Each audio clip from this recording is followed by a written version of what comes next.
بسم الله الرحمن الرحيم، وصلى الله وسلم وبارك على سيدنا المرسلين.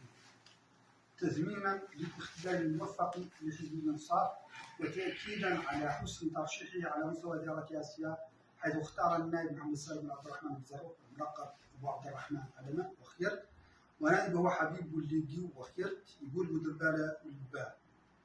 حبيب وابو عبد الرحمن يقدوا يجمعهم عنوان واحد يختصهم موريتان ارض ولون وتاريخ وطن. حبيب وابو عبد الرحمن يقدوا يجمعهم عنوان واحد يختصهم موريتان ارض ولون وتاريخ وطن. يمتازوا الاثنين بالايمان بالدوله والسعي لتقريب اطياف الشعب وباتزان وعقل وكياسه واقتصادي وتهدان وقله شنآن، وفي القياده باكبر نصيب فازوا، وفي الانجاز وفي الشام والصيت وفي الخط العجيب. ذا السفير ريب اللوطان وذا السفير اللوطان ريب وذا لبيب ولا قط بعاد ولا قط بعاد ولا بيب. وعبد الرحمن اللي عاد متعدى الحبيب.